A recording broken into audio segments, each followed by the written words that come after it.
What's going on, everyone? It's the Fantasy Football Almanac back at it with another fantasy football video. Today we are going to be talking about top 30 running backs for the rest of the season from the Week 11 perspective. Before we get into it, if you guys could go down and give this video a like. I'm answering every single fantasy football comment. If you guys have any questions, please let me know. And subscribe to the channel, to that notification bell on. We did just hit 100 subscribers. I am super pumped about it. I love you guys all so much. If there's anything you guys want me to do for my 100 subscriber special, I would absolutely love to listen to any ideas. I got some stuff planned, but I'd like to hear what you guys think as well. And that's about it. Let's hop right into it for the first tier running backs. First tier guys, these are all proven studs. Guys that you know will be able to get you 20 fantasy points on a given basis on any given week. And they are CMC, Saquon Barkley, Derrick Henry, and Austin Ekeler in my top four. All four of these guys have been very dominant. I do have CMC at 1 right now, especially with his transition to the 49ers, because the 49ers arguably have the best O-line in the whole NFL, at least top 5. Trent Williams is one of the best offensive linemen in the entire NFL. And now Christian McCaffrey goes from one of the worst offensive head coaches in Matt Rule to probably, arguably, one of the best head coaches in Kyle Shanahan. I mean, the scheming there is insane. Yes, the volume might go down just a tiny bit for Christian McCaffrey, but we know the efficiency is going to be there. We know the touchdowns are going to be there. Now let me move on to Saquon Barkley. Saquon Barkley, an absolutely dominant running back force. We've seen him pretty much return to his rookie year form. He is looking very talented out there. Could break off a 60-yard run at any time. And they need him to succeed. Without Saquon Barkley, this offense is next to nothing. So they need Saquon Barkley. They're going to run him into the ground as much as they possibly can and utilize him very heavily, as they have in the first 11 weeks. Next, we got Derrick Henry and Austin Ekeler. And these running backs score a similar amount of points, but are in two very different roles. Derrick Henry, obviously a very run-heavy running back, a guy who could break off a 60-yard touchdown at any time, and uses his strength, size, and speed to simply just dominate opponents. Whereas Austin Ekeler is more of that nimble type of running back. He does have power as well, as you can see, but Austin Ekeler is more of that pass-catching type running back, and gets into the end zone quite frequently. Is on what was expected to be a good offense, but hasn't been a good offense, and even then Austin Ekeler has been producing at a very high level. So I think these are all guys that deserve to be in the S tier. Moving on to the A tier, we got guys that couldn't quite make the S tier for one reason or another. First, we got Jonathan Taylor, and Jonathan Taylor, he's been pretty okay this year. Nothing crazy. I mean, he did just have 23 points last game. My concern isn't so much the injury as much as it is the coaching change and how poor this line has looked this year. I mean, it's just a lot worse than in years past. And Sam Ehlinger, quarterback. There's just too many what-ifs to really have Jonathan Taylor in the S tier. But if you have Jonathan Taylor at this point, you're holding him and hoping he returns to last year's form, which I think he absolutely can. I mean, the only thing preventing him from S tier is extenuating circumstances. But other than that, he's an absolutely phenomenal running back. After that, I got Joe Mixon. Joe Mixon wasn't really having too great a start to the season, but now, I mean, he has a 50-point game. I mean, how can I rank him really this low after you drop 50 fantasy points in a game? He just looked so good out there on the ground. I mean, if we see this type of utilization continue for Joe Mixon, what more can you ask for than having him right behind Jonathan Taylor and right ahead of another guy that I consider to be similar to Joe Mixon in terms of fantasy production, Dalvin Cook. And Dalvin Cook's been a good running back this year. I mean, running back 1 certainly. Yes, a low-end running back 1. He has been the running back 11 so far through the season, but I mean, that's reliable enough, and we've seen Dalvin Cook do it enough. To have him ranked anywhere lower would just be absolute blasphemy in my opinion. Dalvin Cook's a great running back, and can also break away great 60-yard touchdown runs like the other running backs listed ahead of him, like Jonathan Taylor, like Derrick Henry. So you don't have to worry about Dalvin Cook if you have him. I'm sure you already knew that though. Next up, I got Alvin Kamara, and yes, I know Kamara's kind of had a disappointing season thus far. He's been injured for a couple games, dropping 7 points and 6 points in the last 2 games. But this still is Alvin Kamara. This is still somebody who has finished as the RB 1, 4, and 3 in multiple seasons. I'd like to give him the benefit of the doubt if possible. I know he doesn't have Drew Brees as quarterback anymore, but we know he can still do it at an efficient level. I mean, last year, he missed 4 games and was still the running back 8 on the season. We know Alvin Kamara is a known commodity. I can't have him ranked any lower at this point. Afterwards, I got Nick Chubb. Nick Chubb had a blazing start this season. Now, I mean, he's cooled down just a tiny bit. He still did drop 24 points in Week 8, but this is by Week 9, only 13 points Week 10. I mean, he's been doing well. It's still Nick Chubb, still kicking along. The reason why I don't have him ranked higher is because he doesn't have the same ceiling necessarily as some of these other running backs above him. not really being a pass catcher. I mean, it's game high in receptions this season. It was 3, which is fine, but nothing really to write home about. So that's why I can't have Nick Chubb any higher, but still an absolutely great running back. One of the few guys that can run all over you just solely on the ground and still win you a week that way. Next up, I got 2 players that are in their first NFL year technically. Travis Etienne is first. I mean, it's not his first year, but you know what I'm trying to say. Did not play all of last season. And this year, he looks really dominant ever since he's been given the chance. I mean, 18 points, 23, 25, and then 9 this past week, so a little bit of a regression week. That is okay for how well he has been doing. He looks really, really good out there. I could have him ranked even higher, but I mean, he's just been going on an absolute tear recently. Again, I could absolutely have him ranked higher. I could honestly have him at the top of this tier, and I don't think anybody would really be all that mad. Maybe even just behind Jonathan Taylor. But I mean, he looks like a fantasy stud this season, a potential league winner, and he is the running back 12 right now, despite the fact that he didn't get the full reins to the offense until week 6. Lastly, in this tier, I got Ken Walker, another guy who has been dominating recently ever since he's been given the reins to this offense. Because Rashad Penny is out for the season with an injury, we do see him ever since he gets the reins to the offense. I mean, 14 points, 18 points, 29 points, 11 points, 26 points, and 10 points. So he looks very, very good out there for a first-year running back on what was supposed to be a bad offense, but is now a very good offense. I think Ken Walker deserves to squeak into this tier, even though I am making this a pretty huge tier. I think it's absolutely deserved the way he's been playing. I mean, he's practically a low-end RB1, but most people do not have him as an RB1. Probably a high-end RB2, but again, most people probably don't have him as an RB2. They probably have him as an RB3. Another steal that if you have him, you are almost certainly doing very well in your fantasy season right now. One last guy that I think absolutely deserves to be in the A tier because of just how talented he is Josh Jacobs. I mean, he's an absolute known commodity in the NFL, never finishing below running back 14 in the 3 years he's been in the NFL. Running back 14, running back 8, and running back 11. Furthermore, he's had an absolutely dominant showing. He's the running back 6 so far this season. 32 points, 28 points, 35 points over a 3-week span.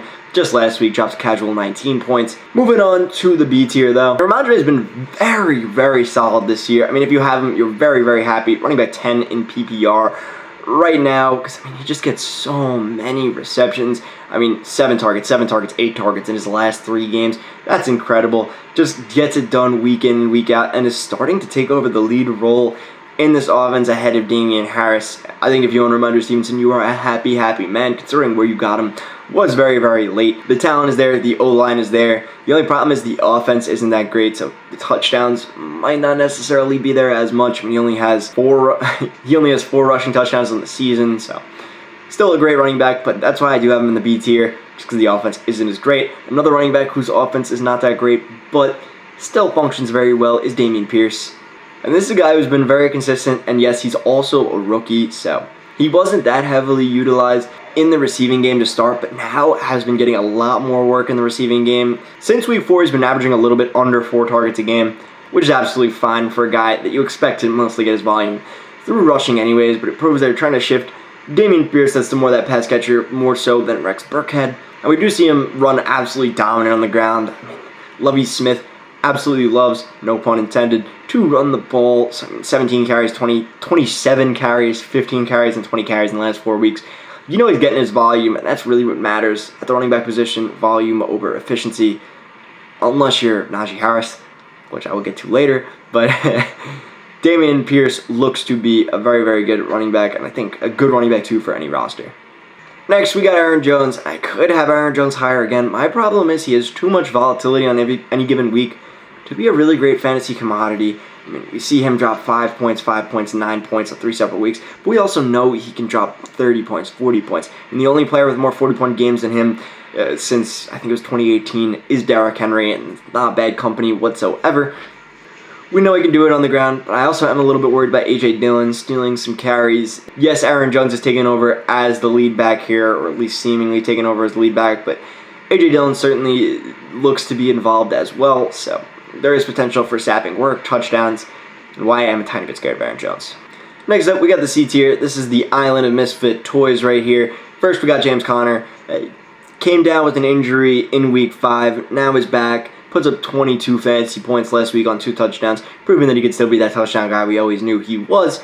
I think James Conner is an absolutely fine guy here because he's really pretty stable piece, and he has great upside if he does have multiple touchdown games. When they get Marquise Hollywood-Brown back, I think this offense is going to be really, really explosive, and they're going to be getting to the end zone a lot more. So I think James Conner will reap the benefits of that. Then we got Miles Sanders. He had a very, very strong start to the season. Now he's just been playing decent. I mean, 14 points, 15 points, 5 points in his last 3 outings.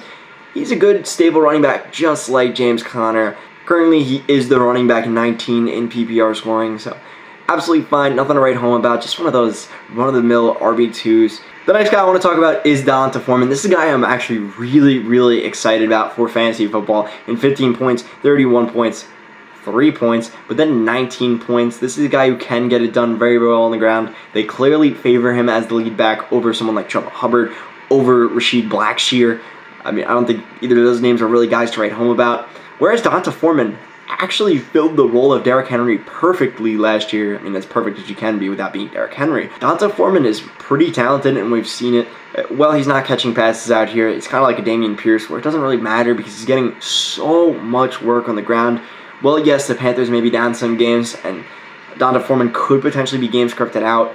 I think the boom weeks for D'Onta Foreman are plentiful with the amount they like to run him. Next up is Tony Pollard, and Tony Pollard has one thing that can make him absolutely shoot up this ranking, and that's Zeke being down for the long term. But if not, we still see Tony Pollard as an absolutely dominant fantasy player. I mean, dropping 20 points this past week, 33 points in week 8, with a bye in week 9. We know he can get it done without Zeke. The problem is Zeke, and Zeke has been pretty wishy-washy this year. I mean, he hasn't really missed games in his career, but now Zeke has been getting a little bit older. It's possible he does start to miss games. It's also possible that the Cowboys staff realizes that they might like Tony Pollard a little bit more. He might be playing a little bit better than a guy like Zeke.